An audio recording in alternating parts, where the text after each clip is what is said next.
Okay, I want to talk about Tibetan Buddhism.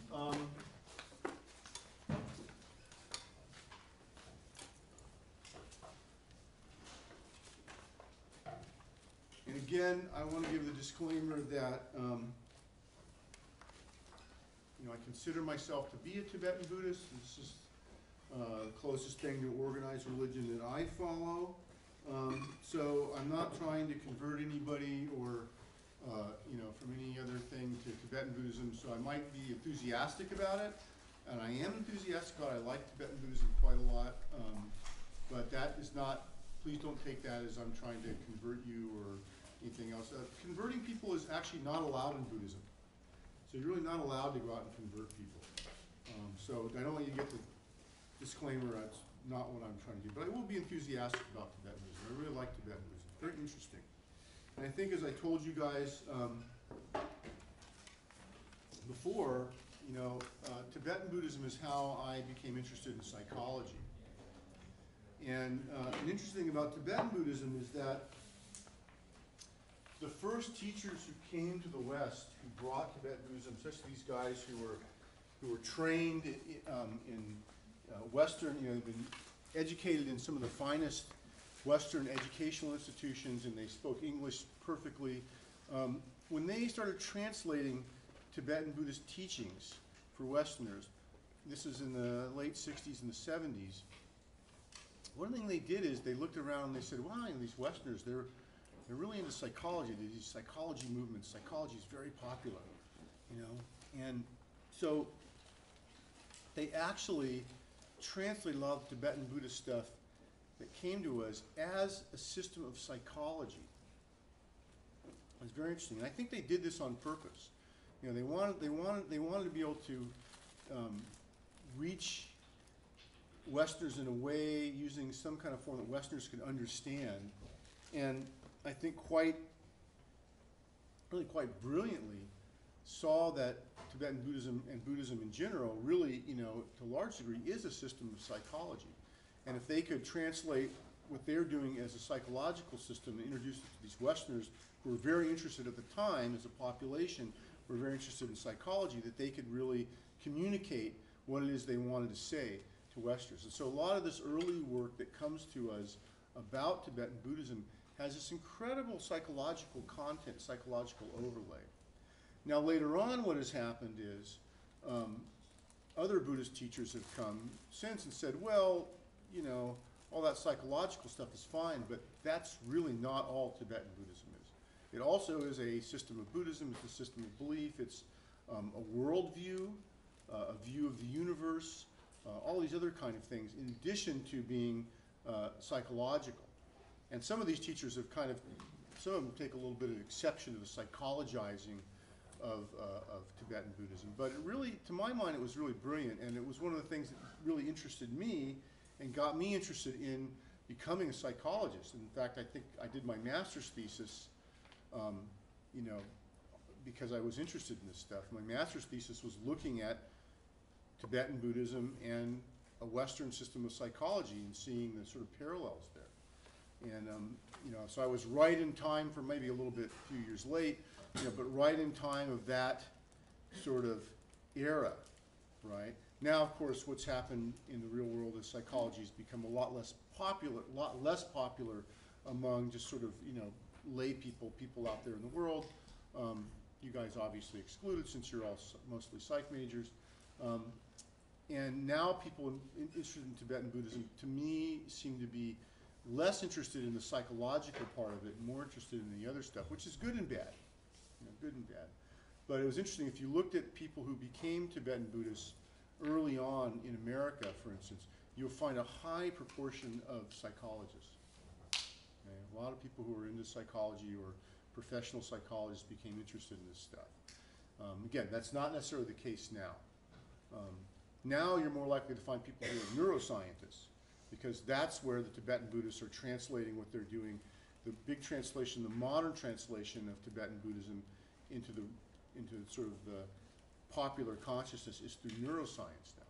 And the Dalai Lama has sponsored all these studies on meditators, and they're looking at doing MRI scans of their brains and seeing, the pleasure centers are permanently lit up after, a person has about 10,000 hours of meditation training, these kind of things.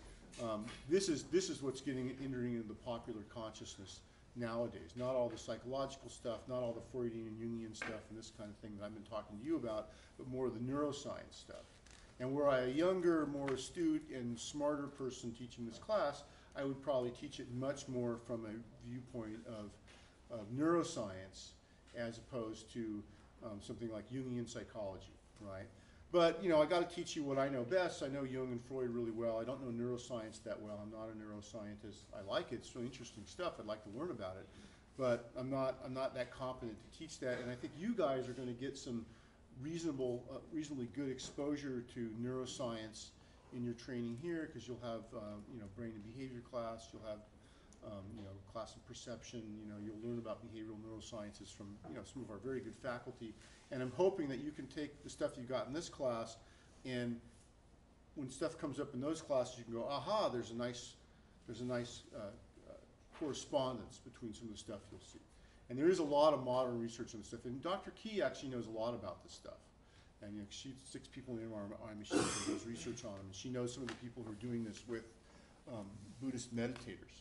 So she's up on some of that stuff. So if you have any questions about that, you can go talk to her about that. She has some really interesting stuff to say about that. All right, we'll talk about Tibet. So let's go back and talk a little bit about history of Tibet. In Indian mythology, Tibet is often referred to as the abode of the gods, right? So in ancient Greece, the gods lived, remember the sky gods? The sky gods lived in where? Mount Olympus, up in the mountains. And kind of correspondingly in ancient India, the gods were thought to live where? Up in the mountains. And where's up in the mountains? That's Tibet. Okay. And again, the origins of the holy river, right? The river that runs through India, where you have your funeral, everything is, the rivers you're seen to be holy. And the river that runs through India, that goes through cities like Varanasi, which I'm blanking on the name right now. Extra credit, brownie points, somebody knows the name. For what? What? For what? For the river that runs through India, the holy river. Ganges, thank you. The Ganges River has its origins in the Himalayan mountains, right? So it comes down from the roof of the world where the gods abode, and then it comes down, and the holy river comes down. And so again, Tibet has this place in Hindu mythology. Okay? There's a reason for this, because it's not easy to get to where the gods live, right? It's very difficult to get up to Tibet. If you lived in ancient India, to make a journey into Tibet would have been incredibly arduous and dangerous. So again, it's an inaccessible place for mere mortals. It has this sort of mythological place. In the story of the Mahabharata, afterwards, many of the gods have to flee, and they go back up to Tibet. Okay? Now, geologically, the Tibetan Plateau is one of the highest places on Earth where people dwell. Where would be the other one, by the way? Just a little trivia question. Where's the other one that's really high up? That's where people dwell. No, Hawaii, they don't dwell at the top of the mountain in Maui. You can't go up there. There's an observatory up there. Nepal's Himalayas. That's close to Tibet, but not. You can see the Tibetan mountains. What's the other place where people dwell that's really high up? The Andes, yeah. So you go to Peru, you go to Ecuador, you go up. I was in Ecuador, I was about 12,500 feet up in the mountains, and there's a hot springs there, which was really nice. Sit in the hot springs at 12,500 feet. It's like being stoned in the hot springs, it's like you really get relaxed very quickly because there's not a lot of oxygen. But up the Andes, people lived up there. Very interesting cultures there. So those are really some of the two highest places. The Tibet, a little bit higher on average. Tibetans live very, very high. Their bodies have adapted physiologically, bigger lungs, more red blood cells, thanks to the altitude. Some people think that when a lot of the Tibetans move out of the mountains and come down to sort of lowland, that they get a lot of problems too. I don't know if that's true or not, but I've heard that. Now, Tibetan scholar Robert Thurman, who I mentioned to you before, believes that Tibet was populated by people on either the Chinese or Indian side who did not fit in well with the more or less static society. And they moved both sides to get away from the society they fit in. They moved up the mountains, and they became the Tibetans. And this is very interesting because this makes the Tibetans a little bit like Californians. Because you think about how California was settled, you know, first people coming up from Mexico, and then later people coming from the east coast of the United States. You know, people have written about this, that who came to California? Who would come all the way out here? Well, it was kind of the misfits, right? The misfits. Unfortunately, the indigenous population that did not serve the indigenous population very well, who were probably not misfits and probably had to deal with these interlopers immigrating into their territory and then eventually doing very bad things to them. But you know, but you can think of this as sort of the analogy I think still holds true. That you know that this is that we live in a culture that was, you know, settled by people who didn't fit in. You know, they didn't want to live on the east coast of the United States in a sort of more or less traditional society, or they didn't want to live down in Mexico or Spain, you know, or wherever they were from, the village they were from, and they wanted to, you know, come up. And so we're the descendants of these people, whether or not, you know, your family's been in California for generations, or whether or not your family immigrated here more recently, right? And I'm sure we have a mixture of both folks here today, right? My family, more recent immigrants, right? You know, my dad was not not from the United States, you know, and to make that journey to come here, you know, you had to be a little weird, right? You know, and then to come out to California, you got to be a little weird, right? So again, you know, the land of flakes and nuts. Here we are in California, but you know, being a almost lifelong Californian, my feeling is that I think that we have something very special about being here in California. We have a wonderful blending of cultures. We have definitely a different attitude toward life than people in other parts of the country. I don't know if any of you have ever lived in other parts of the country. I have lived in the Midwest. I've lived on the East Coast, and we are really different here. It's partly because of the weather. You know, I mean, let's face it, it was really hot yesterday, but you know, we got a picture. The woman who was the dean here, who left last year, she got a job in Alaska. She posted a picture 2 days ago on Facebook. It's already covered in snow, right? Now, Alaskans have their own weird culture, right? They have to be really strange to go to Alaska, right? Because we'd want to live in that, right? But, you know, we have our own thing going on here, right? And Tibet is a little bit, I like to think of this analogy as a little bit the same way, okay? The people who settled Tibet had to be a little bit different. And so they move up in the mountains, and they, you know, over time the culture is created. Now, there are some very interesting parallels between Tibetans and Native Americans. Very interesting. And I think predominantly this speaks to the Hopi and the Navajo. Both groups actually claim kinship and explicitly mention each other in their prophecies. Very interesting. I think, I can't remember if it's the Navajo or the Hopi, but they have a prophecy that our red hat brothers will come from the east or from the west and you know, visit us at some time. This is when all this stuff's going to happen. And at some point, one point, a group of Tibetan Buddhist lamas came to one of these reservations and met with these American Indian leaders, and they basically said, yeah, we've been waiting for you. And the Tibetans came in, and of course they were wearing their traditional red hats. And they said, yep, we're waiting for you guys. What's going on? Here's our holy cosmology. And they showed them a map of their cosmology, which is a mountain and a lake. And it was the mirror image of the Tibetan Buddhist cosmology of the mountain, Mount Meru and the lake. It was the mirror image of it. And so they, you know, and of course we know that, you know, we look at Native Americans, we know they migrated probably over the Bering Strait, probably came from Asia, probably came from places, you know, like Mongolia. And so the idea that there's a connection with Tibet is not that far-fetched. Of course, this would have been thousands and thousands of years ago. But the idea that there's some connection there is not that far-fetched. And again, even racially, you know, there seems to be at least a superficial similarity. We know, you know, doing DNA studies and everything, we can trace back Native Americans to their Asian forebears. So again, very interesting thing. We're not a lot of time to go into it in this class, but if you look it up, you can find some interesting stuff about that. And just interesting that the cosmology of both groups closely parallels the geography, which is very similar, very interesting. The sacred mountain, sacred lakes, things like this. Well, let's get into maps. We don't know much about the beginnings of the Tibetan people, other than this sort of these speculations that we have and looking at this Tibetan culture. It's likely they originated from nomadic, warlike tribes known as the Qiang Chinese. The Chinese who did write things down recorded the information about these things as far back as the 2nd century BC, but this is really, relatively recent. So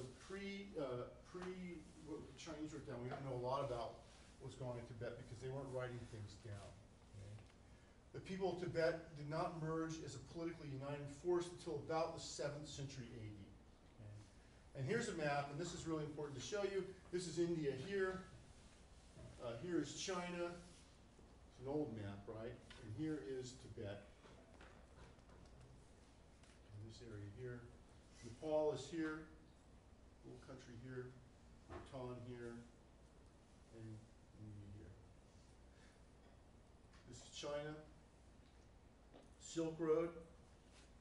From up in here, down here, along here, ending in this city, Xi'an.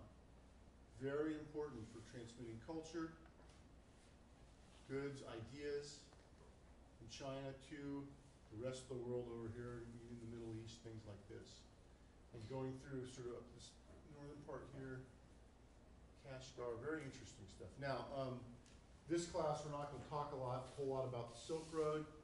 Our other class, our 436 class, we've talked a lot about the Silk Road because it really has a lot to do with Chinese history and also Mongolian history.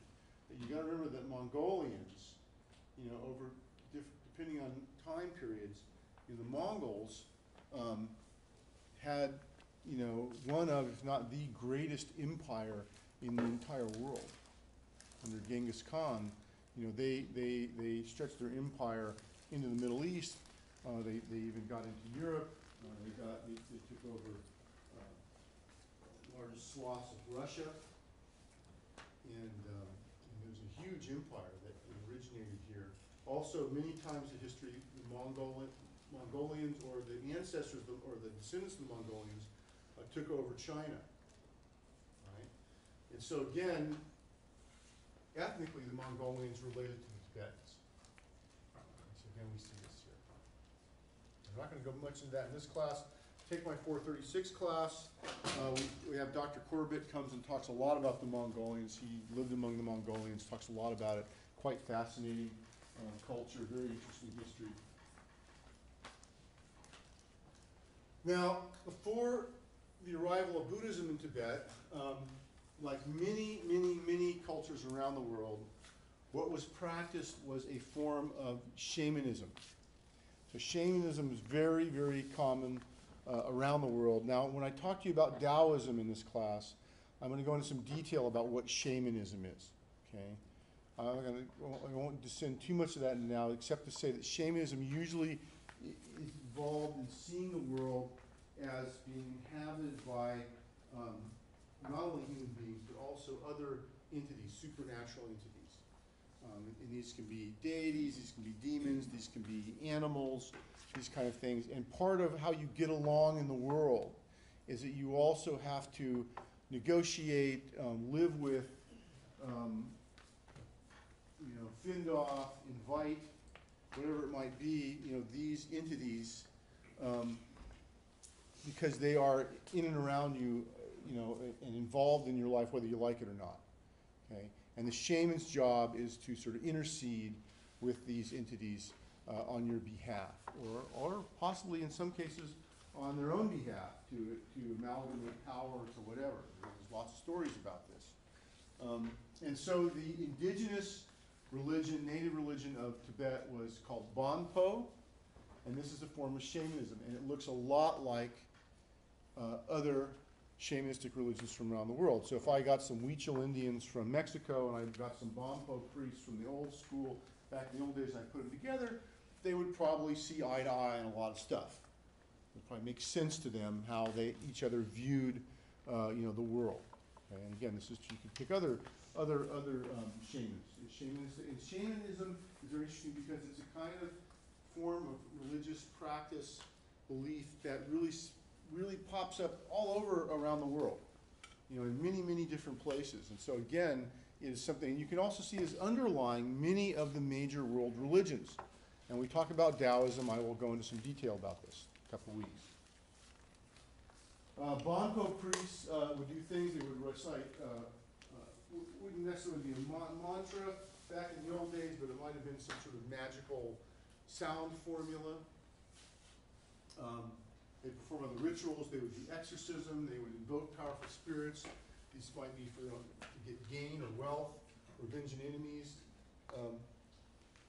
It could be just to keep the mountain god from destroying your crop, or getting rain to come down. This kind of thing.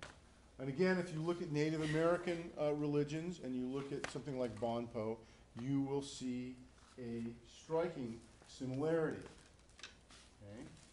And again, you have to realize that people came out of Asia, and if we go back, people came out of Asia here, they migrated over here, they went over here to the Bering Strait, and then down into, what is now the United States. It's not too out of the question to think that they would have brought their belief system with them, which has been around since probably we've had human beings. So even 10,000 years ago, people may have been practicing some form of shamanic religion, and they brought that with them to the New World. So the idea that there would be some similarity is not that far-fetched. Okay? And I think I have actually a little sense of what this kind of stuff was. Let's see what I have here. So this is a Bonpo priest. Let me put that down. One second. Sound is really important on this. I have none for some reason. Somebody's messed with something on this damn computer. Hold on a second.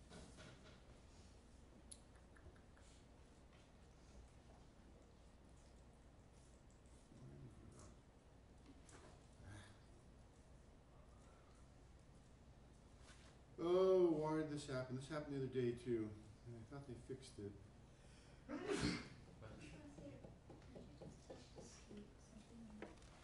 Yeah. So smart. That's why I like you guys. See, that's not working either. Oh, wait a minute. Okay, just give me a second. Let me get it going. There we go.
Reciting stuff. The idea here would be that he'd be going into some kind of a trance, and in this trance state he would be communicating with these entities for some reason. Now, the other thing about Bonpo that's very interesting is that Bonpo originally or eventually gets absorbed into Buddhism. That the Bonpo practices get absorbed into Buddhism. So Bonpo, there are still Bonpo priests in Tibetan Buddhism, in Tibet, and in places where you find Tibetan Buddhism, but the Bonpo essentially have become another sect of Tibetan Buddhism. They've adopted all the Tibetan Buddhist stuff. They do some stuff that's a little different, like the Tibetan Buddhists go around clockwise, the Bonpo guys may go counterclockwise, but they're essentially become Buddhists. Essentially like the Bonpos got converted into Buddhism and they follow the Buddhist belief system. And so the modern Bonpos are very much like other Tibetan Buddhist lamas, very similar. Another slide too. Let's see if this is, show you more of this. This may be a little historical.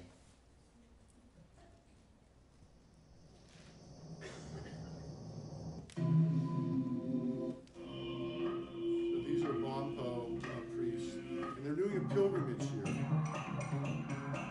So they look a lot like other Tibetan Buddhists, and they are doing a ceremony here, which is called Chode. And the Chode ceremony is very interesting because this one is very shaman-like. And what this is that there's all these demons and these negative spirits out there in the world. And the Chode ceremony, what you do is you kind of combine shamanism and Buddhism, that you're communicating with these spirits, but in the Buddhist sense, that you also realize these spirits are subject to the laws of karma and that they're suffering. And so what you do is, in this, you symbolically offer your body up to feed these hungry demons, and you symbolically chop your body up. You visualize chopping your body up. You visualize the demons coming and eating your body, and you generate great compassion for these beings. And that's what this Chode ceremony is. And what they're doing here is that this is part of the ceremony is they're making a pilgrimage while they're doing this. They're going to places out, in the wild that are seen where these demons and these beings are living, right? And this would, again, was something directly related to Bonpo, that, certain areas would have certain entities living in, like the mountains would have mountain spirits, or rivers have river spirits, and these may be good or bad or whatever. But then the Buddhist part's added, where you have compassion for these beings, right? And you want to help them, and you offer up your own body to give them nourishment. Very interesting. You have to go and read these things. So there are these supernatural beings, but remember, in Buddhism, everything has a prior cause. So these supernatural beings are not immortal. They haven't been existing forever, being around. They have a prior cause as well, and they are subject to the laws of karma. And so if you're a demon and you're doing all these negative things, the Tibetan Buddhist view is that that there's some suffering going on. Just like a person who does negative things, is suffering and is going to have all sorts of problems from all the drama and negative actions they're doing. You're going to have all sorts of problems in the future, so you want to help them. And so that's one of the ideas here. So again, you see that in the modern Bonpo thing. Now we can talk about Buddhism coming into Tibet. We have this guy, Songtsen Gampo, who supposedly is the 33rd king of Tibet, but he was around 600. And again, 33rd, but not of the whole country, right? The whole country doesn't become unified until he reigns in about 600 or so. Okay? 33rd king of little fiefdoms, but he's the guy that's one of the unifiers. He marries two women. One is Nepalese, and probably, is practicing some sort of Indian Buddhism, and the other woman is Chinese. And she probably practices some sort of Chinese form of Buddhism. And these women convert the king to Buddhism, right? If you have one wife, she's probably going to have influence on you, but you got two, they're really going to influence you. So they get together and they convert him to Buddhism.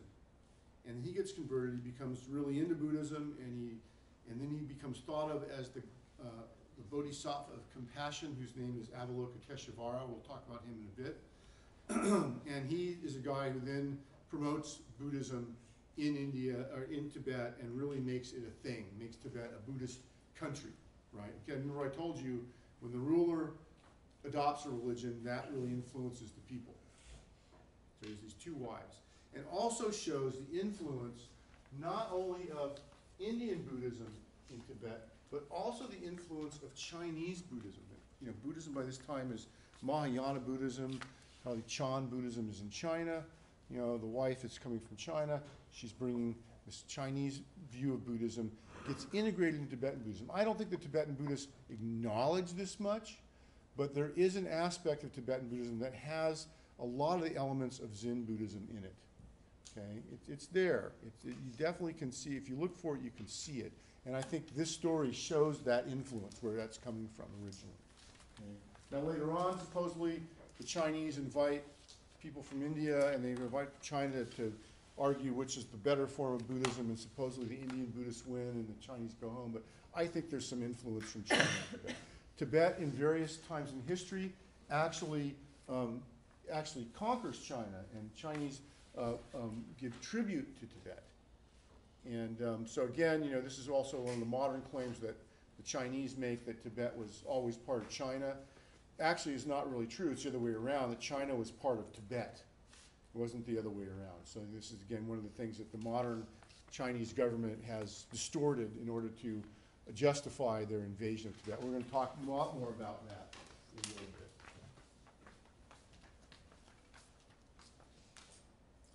bit. Another king, Trisong Detsen, in the 700s, he, in fact, conquers the Chinese capital, which is in Xi'an, which is at the end of the Silk Road that I showed you on the map there. He conquers Xi'an. So again, forces the Chinese to pay tribute. Xi'an is very important, being the end of the Silk Road. He forces them to pay tribute. And Buddhism is by now the official state religion of Tibet. And the Tibetan alphabet is now adapted from Sanskrit in order to translate Buddhist texts into Tibetan.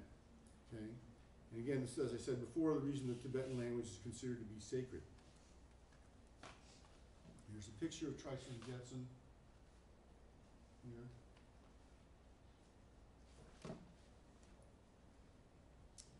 The Indian Buddhist master, Padmasambhava, and as he's known in Tibet very affectionately as Guru Rinpoche, the precious guru, comes to the attention of Trisong Detsen because Tibet at this point is thought to be beset by evil mountains. Sorry, there's a misprint there. Demons, not diamonds, demons. And the indigenous Bonpo priests can't seem to deal with these demons, these evil mountain demons. So the king invites Padmasambhava to Tibet. Padmasambhava comes from India to Tibet, and he comes in. Oh, there's lots of typos in here. Comes and he subdues the demons. He's really good at this. He subdues the demons. Not only does he subdue the demons, not only does he subdue them, he subdues them. You demons, no more evil things. You're not going to let you do those anymore. And by the way, you do all this evil stuff. You realize that you, as a demon, are also subject to the laws of karma. And this is going to be very, very bad for you. And that you also will not ever be able to achieve enlightenment. And, that's not good for you. So why don't you do something good for yourself? Now I've subdued you. This is your chance. Why don't you also become Buddhist? And what he does is he converts the demons to Buddhism. So they don't become they stop becoming evil demons, and what they become is something called the Dharmapala, which is a Dharma protector. So they become the guardians of the Dharma, the Buddhist Dharma, these demons. He converts them. And because of this,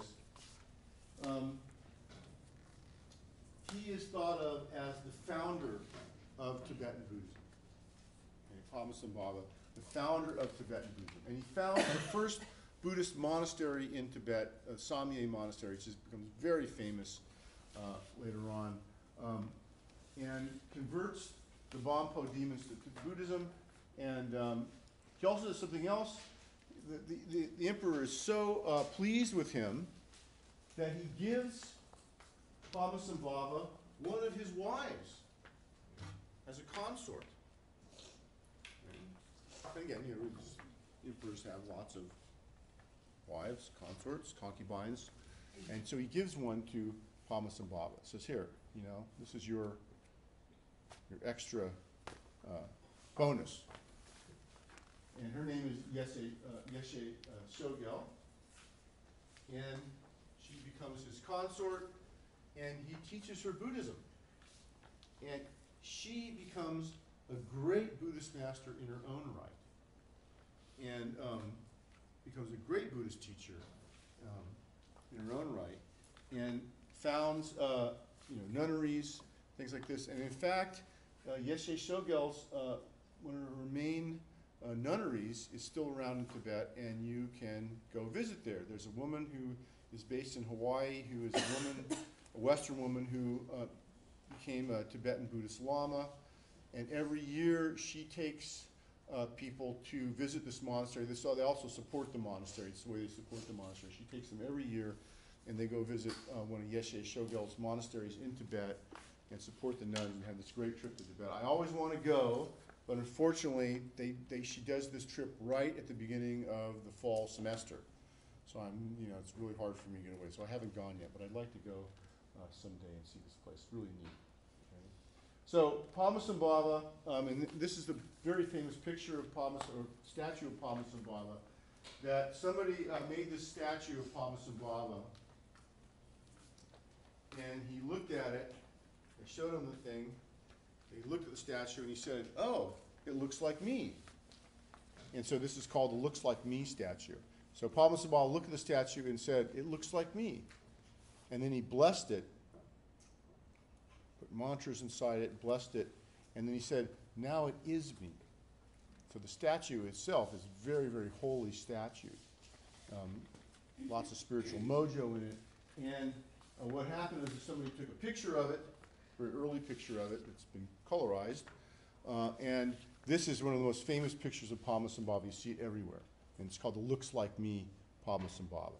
And so if you do Tibetan Buddhism, it's likely on your altar you will have this picture somewhere of him. It looks like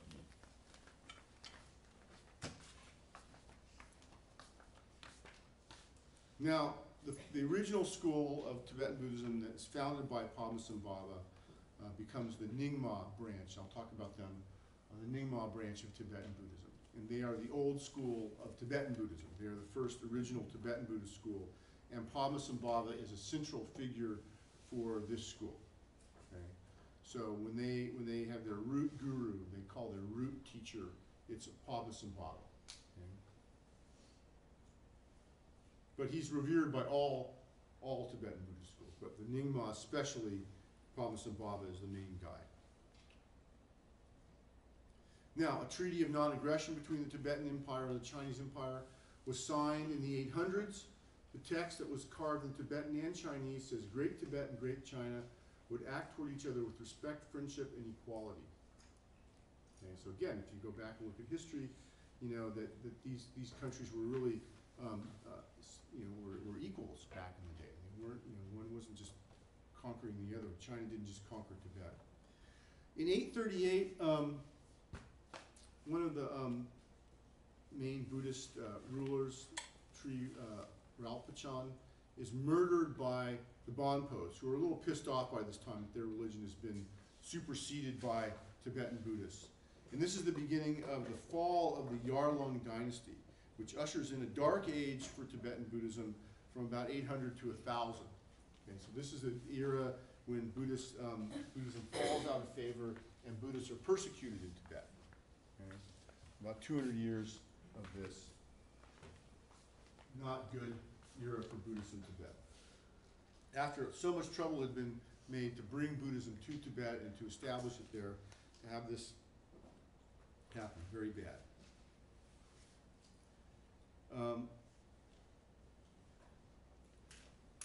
And there was a great contention over the path that Buddhism was taking to Tibet. I mentioned this before. Tibet culminates in the great debate at the Shaymin Monastery. This is a little earlier when King Detsen is agitated in favor of the Indian teachers who advocated a gradual approach to enlightenment that was founded in scholastic study of moral precepts. However, this is much in opposition to his institutionalized clerical Buddhism, which was also associated with the Bon people. And so the next king, this guy Rinpoche, they were pissed off that King Detsen, liked the Indian Buddhist stuff better, and so the next guy really takes the brunt of this and gets assassinated by his brother, by the way, whose name was Long Dharma, which is kind of ironic.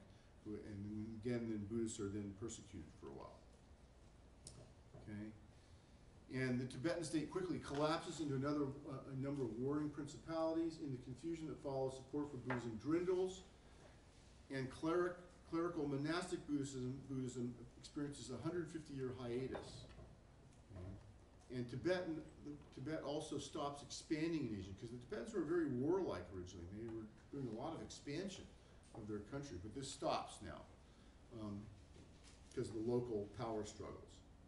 But again, Buddhism gradually begins to exert its influence, and especially now in India, as the tide of Buddhism, as Buddhism being driven out of India, Tibet becomes, slowly again, Buddhism, regains its position in Tibet.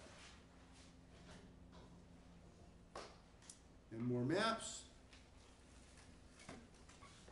So in the late 10th century, the second diffusion of Buddhism takes place in Tibet. Okay? And this causes a resurgence of Buddhist influence, which is firmly established by the 11th century. During this resurgence, many Tibetan practitioners travel to India to study and bring back further Buddhist teachings at a time when Buddhist practice and scholarship are at their peak in India. And they're at their peak. There are whole universities devoted to Buddhism in India. And they're producing these, enlightened scholar Buddhist masters. And so people are now coming, the Tibetans are sending people down into India to go study with these people, to study with these Buddhist masters at the height of the development of Buddhism. And again, this is the height of development of Buddhism, when Buddhism is incorporating a lot of elements of Tantric Hinduism into its practice. And so they bring these back to Tibet. Because they brought also all the original teachings of Buddhism, all the Theravada stuff, all the Mahayana teachings have already been brought to Tibet and translated into Tibetan. Okay? And now they're bringing in the culmination of Buddhism, this Tantric Buddhism, which is being practiced in India.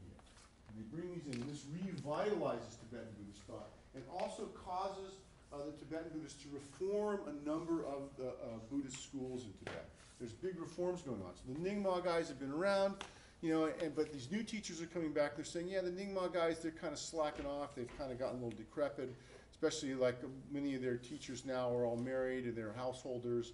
And we need to bring back the monastic tradition, so we're going to come back, we're going to make things, and we're going to reform things. And so you have successive waves of reform of Tibetan Buddhism coming back as people go to India and get teachings and bring them back, or teachers come to India, or come from India. These are introducing reform schools. So this is where the different schools of the Tibetan Buddhism come from. And again, here's your map. Okay. And again, this journey from Tibet down into India is not an easy one. So when you're talking about making a trip to India, when I went from India to Nepal, I just got in a plane and flew over the Himalayas and landed in Nepal. It took about an hour to go from India to Nepal. Right? And if I'd gone to Tibet, which was impossible at the time, it would have taken me 2 hours, right? But you're talking back in the day, hiking over the Himalayas through passes, very high, difficult conditions, going down into India. You're talking months and months and months, maybe a year, just to make the journey one way. And then you'd stay in India for a number of years and, get teachings, and then you would go back to Tibet. Very difficult, very expensive journey. Okay? These are not easy travels. We have other people, Indian master Atisha, who lived in the late 900s to the early 1000s, was a professor at the famous Indian monastic university at Vikramashila. And you also have the Tibetan translator Rinchen Zangpo. In the same time period, they revived Buddhism in Tibet. So this is one of the first reformed schools. And the revival begins in the western Tibetan province of Nagari and the twin cities of Tholing and Saparong, as well as Purang. And again, you can see some of these ruins here, these places. And again, this is one of the starting of these reform movements. And this is a picture of these guys here. In eastern Tibet, Buddhism is revived by a Nepalese Buddhist teacher named Smriti, and also this guy Drugmi, and then very importantly Marpa, who was a student of the great Indian teacher Naropa, revives Buddhism in central Tibet. Now the school of Buddhism that I belong to, which is the Kagyu school, is derived from Marpa. Okay? And so the Kagyu school is the other main school, the Nyingma, and then you've got the Kagyu, and then we'll talk about the other ones in a minute. Okay? But this lineage from Naropa to Marpa to Milarepa, and then on down to the more modern masters of the school is still very extant.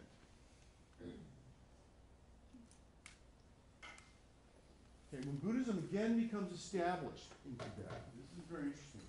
Tibet becomes a closed country. They close off the borders to foreigners. They become isolated. Mahayana and Tantric Buddhism, and also Theravada Buddhism from India, is preserved by the Tibetans. Why don't the Mughal invaders in India, why don't they go and invade Tibet?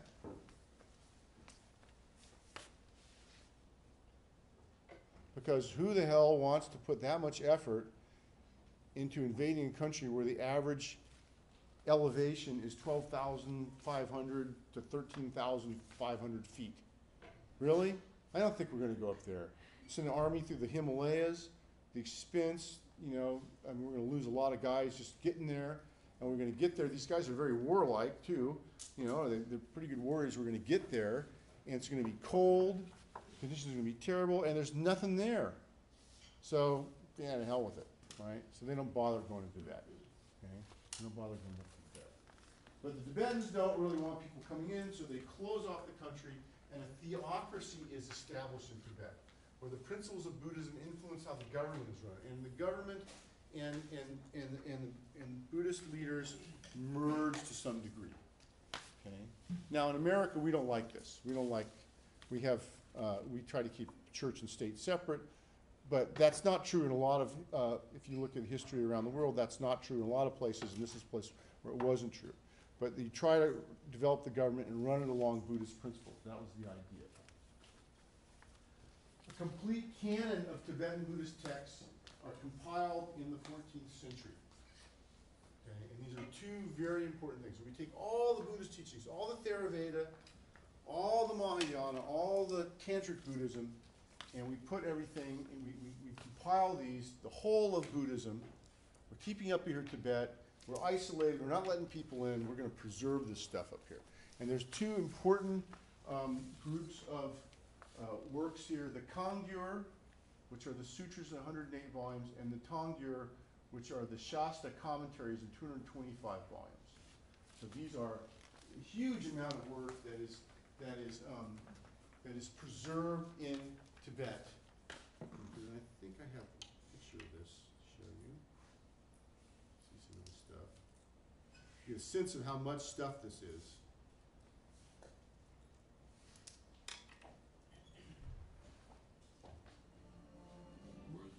And by the way, that is the Tibetan, you can see the Tibetan language here. The written language, this is what the written language looks like. It is a Sanskrit alphabet. If you've ever seen Sanskrit, it's one of the variations of Sanskrit alphabet that is used for Tibetan. Very difficult to learn this, because it does not use Roman, Roman characters, alphabetical characters that we're used to. So you have to learn an entirely new symbolic alphabet. Very difficult to learn. Takes a lot of time to learn the written stuff. So all this stuff is brought to Tibet, volumes and volumes and volumes of these things. We lose more of them. By the way, that's Arabic. So imagine the libraries of America being destroyed one by one. I'll let you guys, you can look at that on your own. It's very interesting. You can read about this. It's brought to Tibet. By the middle of the 11th century, the main Tibetan Buddhist sects are established now. Yeah. Teachers have come back, things are established, and the country kind of closes off. And this is the country here that closes off Tibet. And this becomes the country. Now, time goes on, Tibetan Buddhism flourishes as its country, and we can jump into the modern era. And what I'm going to talk to you a little about is the modern era of Tibet. And again, I will apologize because I'm a little opinionated about this. I had some people in my class a few years ago who were very offended by the fact that I was very, very critical of the communist Chinese government talking about Tibet. And they were saying, well, the Tibetans were just had this horrible feudal system and they were exploiting people, and the communists came in and they basically modernized the country, and these people were exploited and used by these Tibetan theocracy, and we got rid of that horrible theocracy system. We replaced it with something modern, and people were unshackled from their, from the rulers and all this kind of stuff. In my opinion, I don't think there's a lot of evidence to support that view. And if you talk to Tibetan people especially, that's not the view that they have. They have the view that the Chinese came to Tibet, they invaded Tibet, and Tibet, which has been since 1200s or so, a very peaceful country, isolated country. They invaded Tibet, they took it over forcefully, and then subjugated the people, and that subjugation continues to this day. The Chinese started invading in the 1950s. They completed that, and in modern times have been subjugating the Tibetan people and essentially doing kind of a slow motion genocide on the Tibetans. So it's a very sad situation. Here's a quote here from Richard Gere, by the way, who's a Tibetan Buddhist and is very much involved in working to help Tibetans in the SaveTibet.org group. Tibet is a human rights issue as well as a civil and political rights issue, but there's something else too. Tibet has a precious culture based on principles of wisdom and compassion. This culture addresses what we lack in the world today, a very real sense of interconnectedness. We need to protect it for the Tibetan people, but also for ourselves and for our children. So the idea that Tibetan culture is a very unique culture in the world, it's got something very useful to add to us, for us, and is something that has become of interest to Westerners, is maybe a good reason in and of itself to try to help the Tibetan people. Okay? So it's an issue that is related to Tibetan Buddhism, but also related to the people of Tibet in a humanitarian way. Okay? That these are people who are not doing terribly well under the Chinese rule.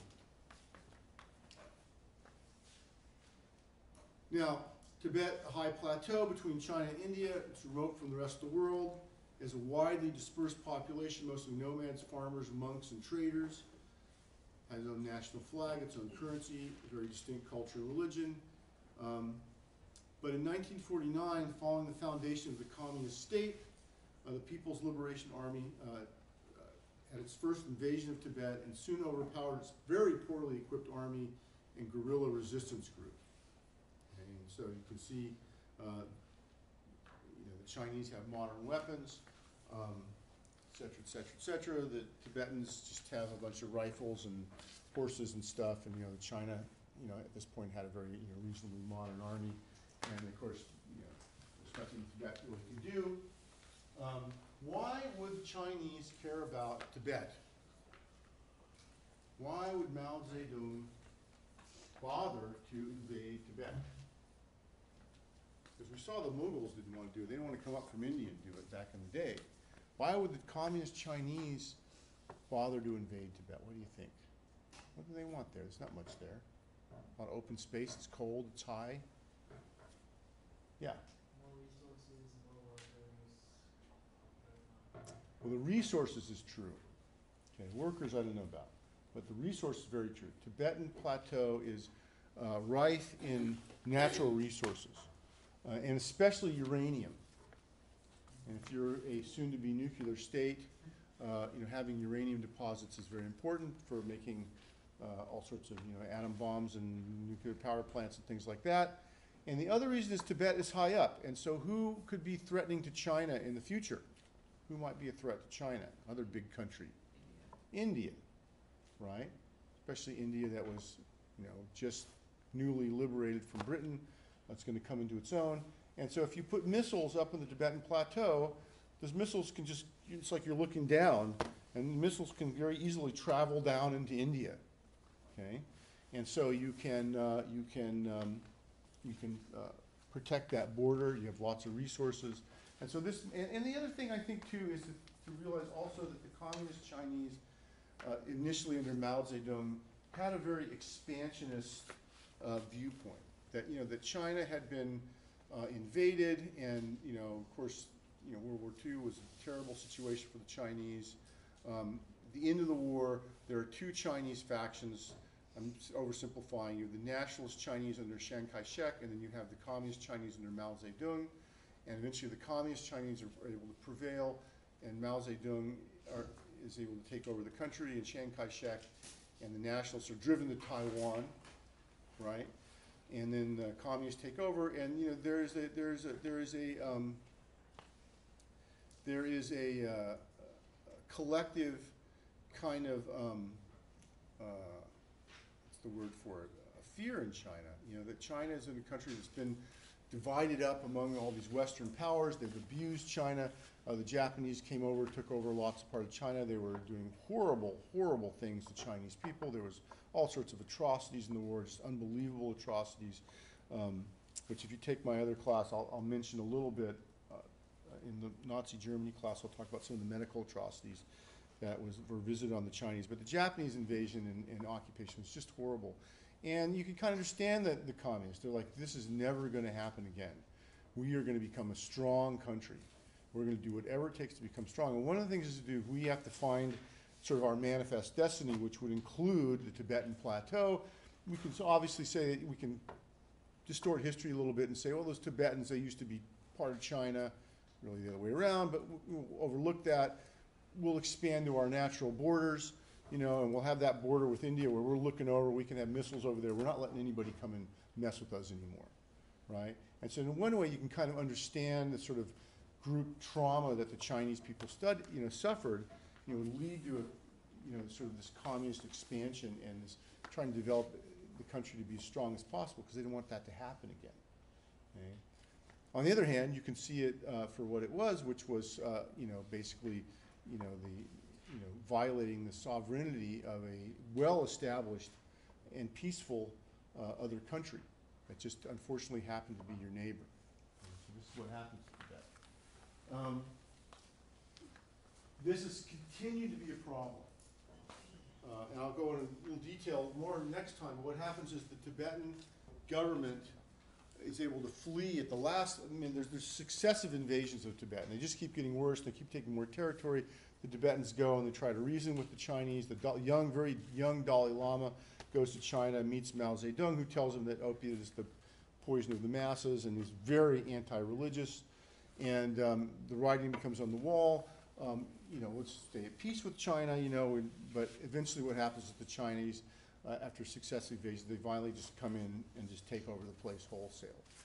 And the Dalai Lama and his party, his government, flee Tibet and make it down into India, where they are given refuge by the Prime Minister of India, which is Nehru, and they're given a village, place where they can settle in this place in northern India in Ladakh. And they established the Tibetan settlement in exile in Ladakh, India, which is still there, and you can go there, you can go visit. And it's still the seat of the Dalai Lama nowadays. And the Dalai Lama was both the secular leader, ruler of the government, and the religious leader of the Tibetans. It was last year, the year before, the Dalai Lama did an amazing thing that you never see in a secular leader, almost never, is that he gave up all his secular power. He said Tibet has to be a modern government. We should have a parliamentary democracy with a parliament and a president, and we shouldn't have a religious guy holding the ultimate power. So what he did is he gave up all his power to the parliament and to the president, and he stepped back and just kept his religious role, which is almost unheard of. You never hear of somebody giving up their secular power in the world. Almost never happens. I mean, you know, they might give it to their kid. They might abdicate the throne and, okay, you know, you're my daughter, so you're now the queen. I'm just going to take off and retire, right? This isn't a retirement thing. This is like he said, no, I'm not giving the power just to you, but I'm giving it to the whole parliament, to the people, and to the elected officials. It's been almost unprecedented. He just did this a couple years ago, a year or so ago, which is amazing, right? So they're still there. They're still in this part of India. If you're in China, and if you say Tibet is a separate country from China, this is an offense and you can get thrown in jail. And if you're Tibetan, you will not only get thrown in jail, but you will probably be very severely beaten and tortured. And you might be thrown in jail for really a long, long period of time. So it's not a good situation to say these kind of things. You're called a splittist. That's the English translation, and you get in a lot of trouble. There was even an American who visited Tibet And I don't know if you guys remember this old TV show, Sergeant Bilko. Remember this old show? It's from a long time ago in the 60s. And Sergeant Bilko was this sergeant guy in the army, you know, these crazy things, and it was like a sitcom, right? And some guy was wearing a Sergeant Bilko t-shirt. And Sergeant Bilko is this bald guy, right? And some Chinese soldiers saw him wearing this t-shirt, as a Western guy, American guy, wearing this t-shirt. And they went and they thought, that's the Dalai Lama. He's wearing a Dalai Lama t-shirt. So they arrested him, took him into the police station, beat the living crap out of him. Finally, they realized that, you know, he's American, you better not kill him. And kicked him out of the country. So again, if you go to Tibet, if you ever go, you have to be careful about that stuff, especially if you have sympathies toward Tibet. All right, well, this is the sad stuff, so I'll split the sad stuff up between this time and next time. I'll talk to you a little next time, a little more about the sad history of the invasion of Tibet and the plight of the Tibetans in the modern day, and I won't dwell on it too long, and then we'll go on and talk about Tibetan Buddhism proper. And so we'll see you guys next week.